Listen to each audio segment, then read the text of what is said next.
Starting the meeting.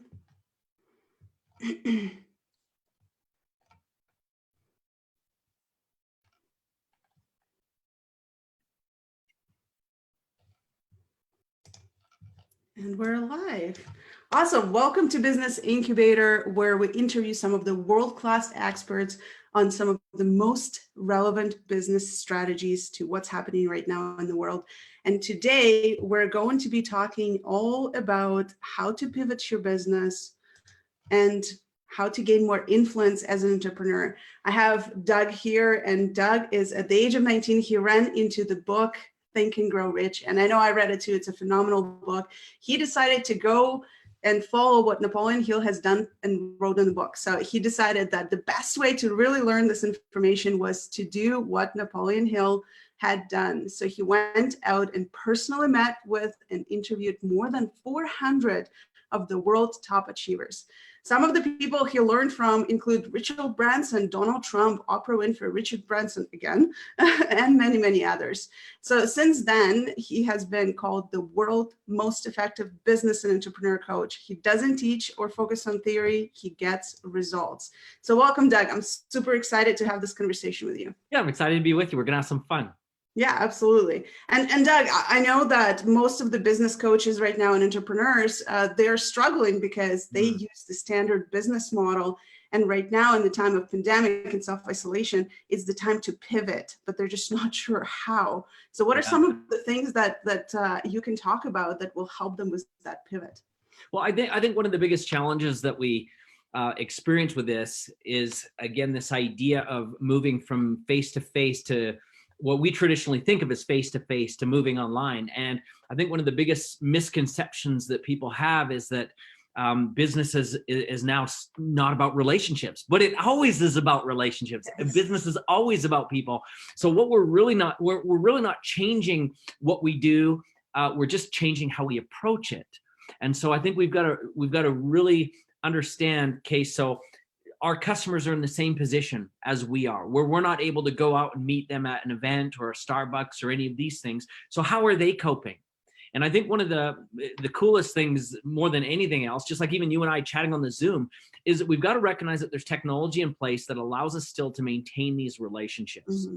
Now, where we really kind of struggle, I think, and this is maybe where many people are getting the hang up, is that they're looking for new customers, right? Yeah. So we've already got the contact information for those that are there.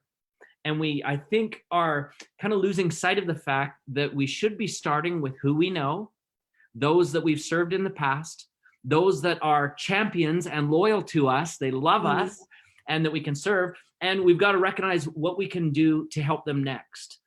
And I think this is also an interesting thought here too, is that a lot of people, I think right now, you know, when it comes to finding those who can serve, we kind of exclusively look at our own database too.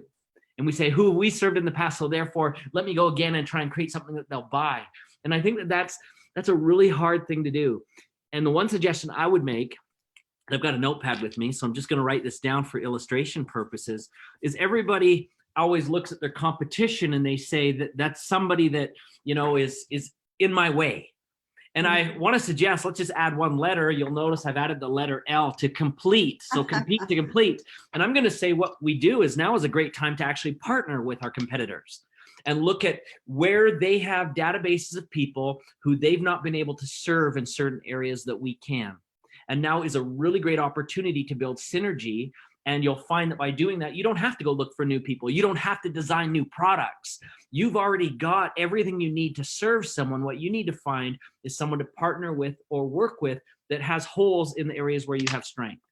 That's going to be a big move for you. Absolutely. And, you know, I noticed that a lot of my tribe and people who follow me all of a sudden recognize that there's this huge importance in growing your influence. And so they're all of a sudden diving online and they're trying to start a Facebook page and a Facebook group and try to figure out this whole like social media thing, right? So let's talk about it. First of all, what is influencer? Because I know you have a really good definition of what influencer is. Yeah, you know, I think let's maybe start by saying what it kind of isn't, right? So right now, if you were to say the word influence or influencers, the first thing that comes to mind is how many likes you get on Facebook, how many subscribers do you have, right? Like how many people are engaging your comments? And I'm going to suggest that being influential in your marketplace, in other words, being the authority, being the expert, isn't actually about how often you're liked, but by how much people care. Now, let me share what I mean by that, just to be a bit more specific. If I were to put out an Instagram post right now, and let's just even say I got 100,000 likes on it, all of a sudden when the next post comes up right behind it, it's more or less become irrelevant. Nobody really cares, right? Like we're on to the next post. But those that care, when you share something that is relevant and something that is specific, and we'll talk about the laws of influence maybe in a moment here, but when you find something that causes them to care and their values connect with yours, it becomes, how should we say, kind of more of a legacy piece. And I think the problem with most entrepreneurs, why they're broke, is they spend more effort developing a promotion than they do a brand. And so therefore, once that post has all its likes and that video has seen all its videos and people move on to the next thing, they haven't discovered a way to kind of create the tribe around it, to create that community around it. And so influence really is about, how do I create something that matters? And I'm going to add the other thing that I was now talking about, but matters to the right people. Because the other thing too is, if you look at, like, I've got some videos that have just got enormous view counts, but who are they? They haven't bought from me. So therefore it's not super relevant. They may have stumbled across it, but it's not the right people. Whereas I was just recently at an event in London, England. We had 6 people in the room, 6. We did 280,000 British pounds. Wow. That's like $500,000 Canadian dollars with 6 people. So I think the right audience really makes a difference. We don't need to please everybody. We don't need to be influential to everybody. We need to be influential to those that resonate with us, that those that are prepared to take action, those that are the right customers. And I think that that's a question that a lot of entrepreneurs have in today's marketplace.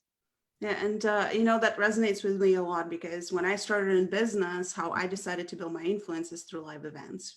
Yeah. And so I really quickly built my network, but I also built a base of fans. So people who loved me, who wanted to work with me, they wanted results, and they were willing to do anything to get those results, right? And that was the right people for me. I loved it.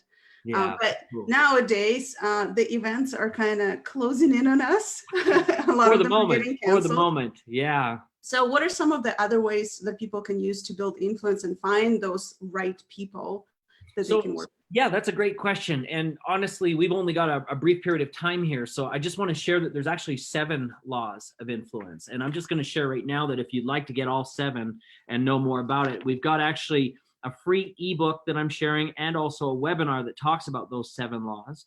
And I guess maybe before we share this, that when you do these 7 laws effectively, there's so many things that can come into your business and your life.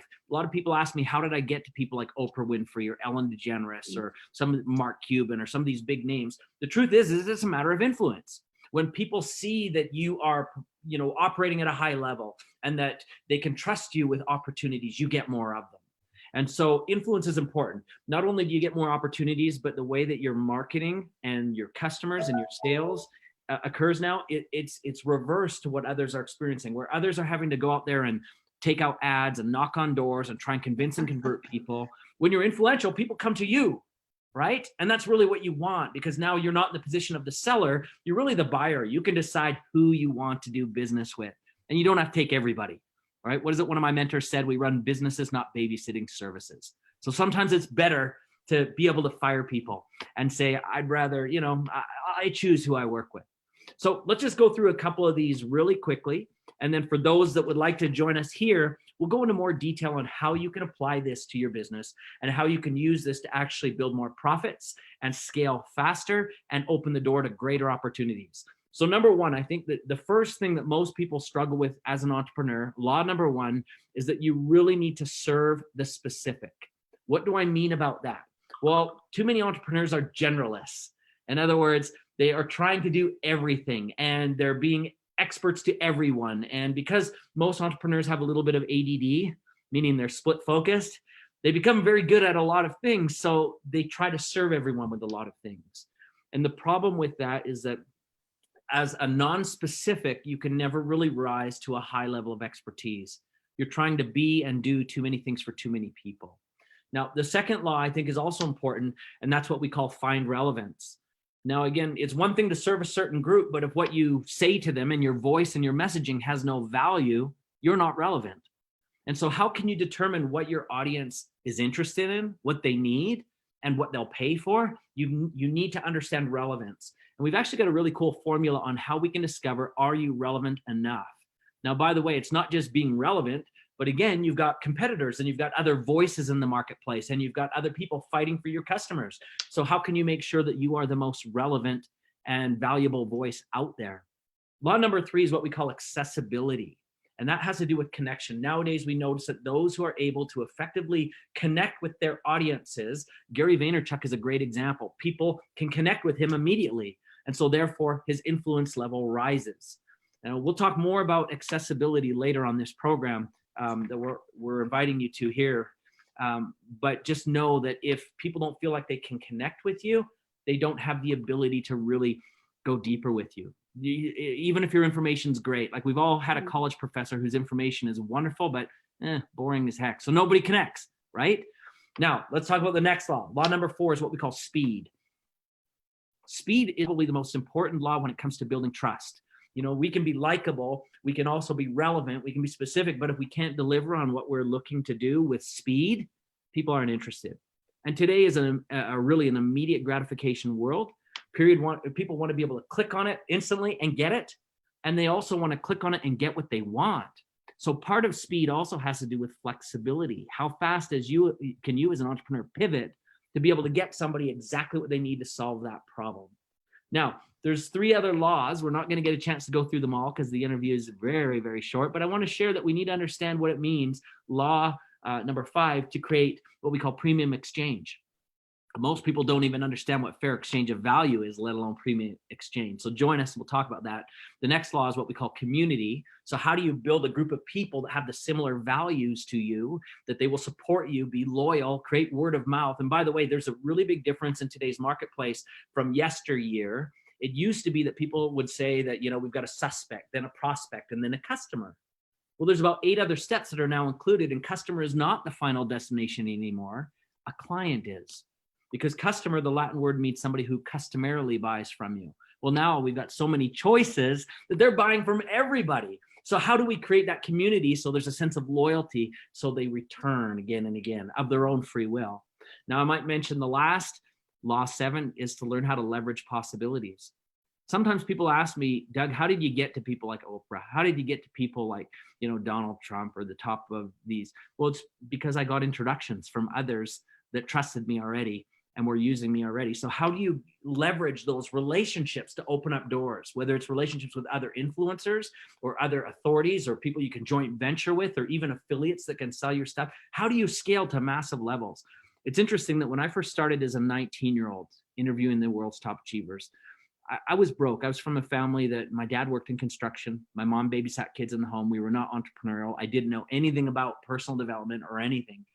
But as soon as I started meeting these influential people and leveraging the information they gave me and the tools that they gave me, as a 19-year-old, I was able to go to $1.6 million in my first 6 months learning with them. That's about $9,000 a day for those of you doing the math. And now we're up to 8 figures passively. I mean, passive income right now. And that's all through understanding the principles of leverage. So I'm going to give the invite again, just because we got to do it. Come visit us. I'll give you no cost. Come see me. I'll give you the tools for the 7 laws of influence. And as you put them in your business, you're going to see that things literally can't help but expand. Yeah, absolutely. And you know, Doug, that my business personally is built on joint ventures. That's one of the biggest strategies that we use, is connecting, growing relationships, growing networks, growing communities, right? And keep on connecting with other people. So last thing that I really want to leave people with is, can you give us one tip on people who are just starting to build their network and reach out to those joint venture partners or people who they want to connect? What's the one tip you can give them on how to succeed? Okay, so let me give it to you this way. I work with thousands of entrepreneurs around the world. And whenever I meet with them, I ask the same question. What's the first question you should ask about your business? Well, we have some people say, how am I going to do it? And they always talk about how am I going to do it? How am I going to do it? How am I going to do it? And I want to suggest that that's actually the wrong question. The right question is, who is going to do it. And the problem that most entrepreneurs have is they always put their name in the blank. I'm the guy that's going to do it. I have to do it. You know, and that's why that how I'm going to do it becomes such a big question to them. The truth is how you're going to do it doesn't matter if you've got the right people who are going to do it, the who. So my question to you right now is the business that you're doing, who can you find right now that can help you to either introduce you to the right people, to build the right systems, to help you to hire the right people, to find the right automation, to even who the right products or the right services. The question is always who. And for a smart entrepreneur, ask me what I do for a living. What do you do for a living?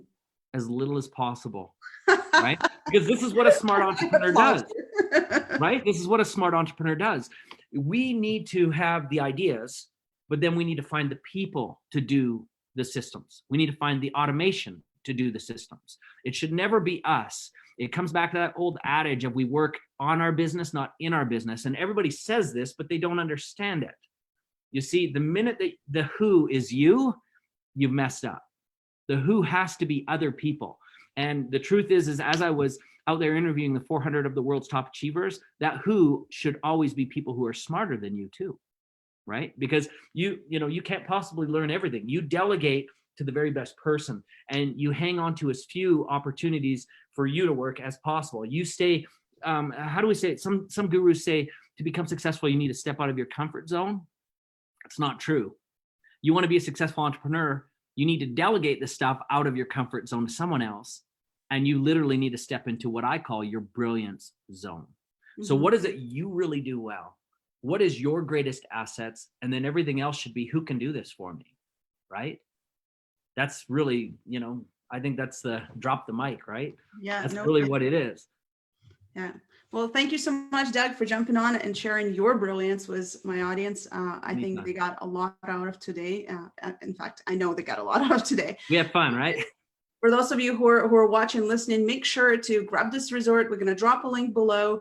Go register for it. 7 Laws of Influence. This is a game changer. This is something that Doug learned from interviewing 400 some top level world-class entrepreneurs who are way further than where you are. And like Doug said, always be in the room of people who are smarter than you.